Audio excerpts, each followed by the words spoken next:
This past summer's rap battle between Drake and Kendrick Lamar, and now it's at the center of a legal dispute, with Drake filing petitions. A single line of rap, certified lover boy, certified pedophile, didn't just ignite a feud. It launched a full-scale cultural war, potentially ending a superstar's career.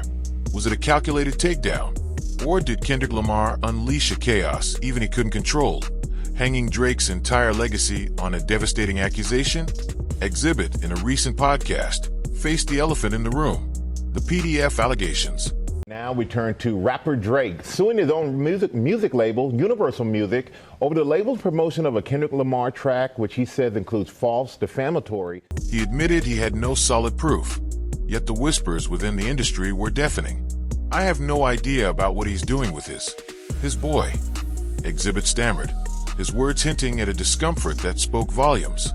While hip-hop, the culture that birthed both Drake and Kendrick, focused on the perceived slight of Drake's cultural appropriation, corporate America fixated on the darker, more scandalous accusations. Drake is filing a petition against Universal Music Group and Spotify, accusing the companies of, quote, artificially inflating the spread of Not Like Us by Kendrick Lamar. The divide was clear. One was a matter of cultural debate, the other, a potential criminal charge, a career-ending accusation. But where did these allegations even originate? How did a simple rap beef morph into a question of a superstar's moral character? And why did the industry seem so hesitant to speak out? The seeds of suspicion were sown long before Not Like Us dropped. Years of Drake's interactions, often caught on camera, fueled a growing unease. Xzibit says Drake is a pedophile. Was he a certified lover boy, or was that grandfathered in? I have no idea about what he's doing with his boy. No, that don't sound right. Clips of him engaging with younger women, sometimes on stage, sometimes in private settings, began to circulate. Then there was the now infamous talk about young girls. "That's a gift for me," line from TaylorMade. Was it a clumsy attempt at bravado, or a disturbing glimpse into a darker mindset? These moments, individually, might have been dismissed as awkward or misconstrued. We're hearing a lot in the court of public opinion, but let's get the opinion of two actual attorneys. Joining us now, ABC News legal contributor. But collectively, they painted a troubling picture, a narrative that Kendrick Lamar seized upon with ruthless precision. Suddenly, the minor line wasn't just a lyrical jab. It was a weapon, forged from Drake's own past, and aimed squarely at his carefully constructed image. The question wasn't just about rap beef anymore. It was about the very nature of celebrity and the power of perception. The narrative flipped almost overnight. Kendrick Lamar and Drake's rap beef ruled summer 2024, right? But now it's more than just fiery diss tracks.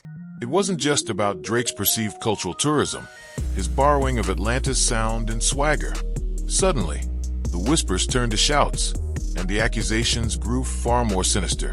Kendrick, with surgical precision, weaponized those past interactions, those fleeting moments of unease, and turned them into a rallying cry.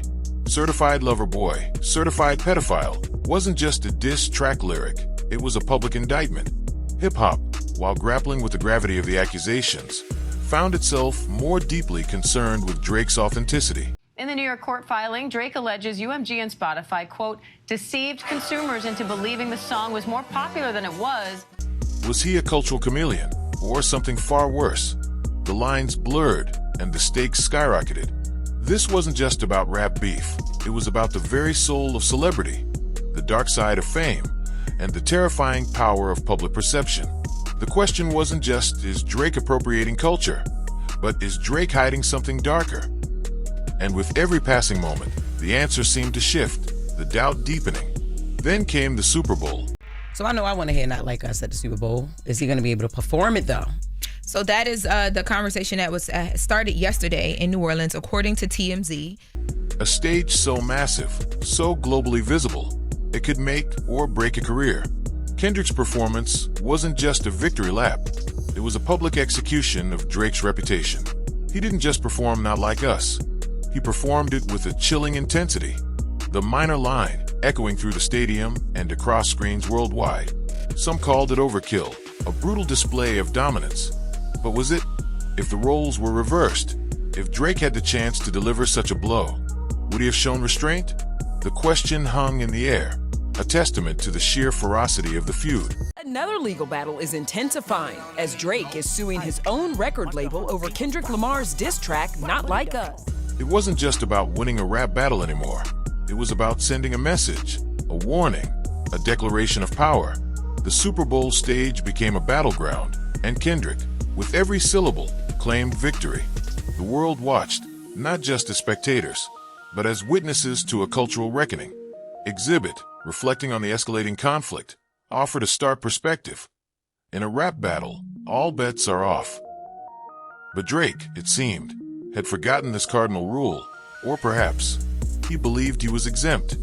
Well, I don't know what he's doing. But I never saw anything that proved he was a pedophile. There's been no court. There's been nobody brought any cases against him. Obviously, it's... He'd repeatedly crossed lines in the past, dragging opponents' families into the fray, only to cry foul when the tables turned. Kendrick, however, played by a different code. He issued a clear warning. You take it there, I'm taking it further. And he delivered on that promise with ruthless efficiency. Drake, by contrast, seemed to operate under a double standard, dishing out personal attacks while expecting immunity from them. He may have enough, but the question is, does he get the requisite information if he does get the dispositions down the road? This wasn't just about lyrical prowess. It was about the fundamental rules of engagement, the unspoken code of respect and retribution. Drake had made his bed, and now he was forced to lie in it, facing the consequences of his own actions. The question wasn't just about who could craft the sharper diss, but who understood the true cost of crossing the line. Then came the lawsuit, a legal bombshell that added another layer of complexity to the already explosive feud. Drake, alleging defamation and accusing UMG of manipulating streaming numbers, essentially cried foul over Kendrick's success. The irony was palpable. Tough to see what the end game would be. I agree that he's got high-powered attorneys that know what they're doing that wouldn't have taken something this far unless they believed. Drake, a master of marketing and strategic playlist placements in his own right, was now accusing his rivals of the very tactics he'd arguably perfected. The hypocrisy was glaring, but more than that, the lawsuit threatened to set a dangerous precedent, potentially stifling creative expression and turning rap battles into legal minefields. Yet, amidst the legal posturing, a simple truth emerged. The people love Not Like Us. Footage from the Super Bowl showed crowds chanting the minor line, a testament to the song's undeniable impact. Bots couldn't manufacture that raw, organic enthusiasm. Drake's lawsuit, intended to discredit Kendrick, instead highlighted the very authenticity he sought to undermine. The question wasn't just about legal strategy anymore. It was about the power of genuine connection, the undeniable force of a song that resonated with millions. And in this battle, the people had clearly chosen a side. This was a classic tale of David and Goliath, a narrative that Kendrick masterfully exploited.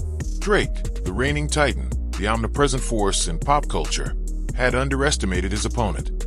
Kendrick, the silent strategist, the meticulous craftsman, patiently waited for his moment. Drake, blinded by his own arrogance, overstepped, delivering a series of verbal jabs and dismissive remarks. His Tupac AI freestyle, intended to be a show of force, backfired spectacularly, not only providing Kendrick with ammunition, but also uniting the West Coast against him. Kendrick's strategic silence, his calculated restraint, amplified the impact of his counterattacks. Drake, caught off guard, stumbled, revealing his vulnerabilities. Now, he's attempting a strategic retreat, pivoting towards his pop fanbase, hoping to rebuild his image with R&B ballads and radio-friendly hits. But the damage is done.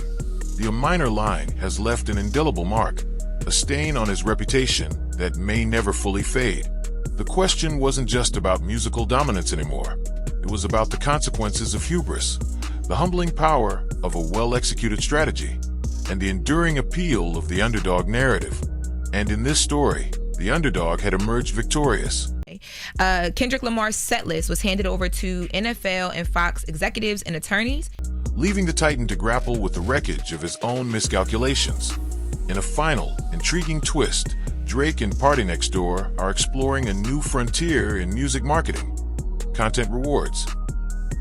This innovative strategy flips the traditional influencer model, directly incentivizing fans to promote their music. By paying fans for views on their social media posts, they're creating a decentralized marketing force, a grassroots army of promoters. This approach highlights the ever-evolving landscape of the music industry, where artists are constantly seeking new and creative ways to connect with their audience. It's a departure from the traditional top-down marketing model, a move towards a more democratic, fan-driven approach.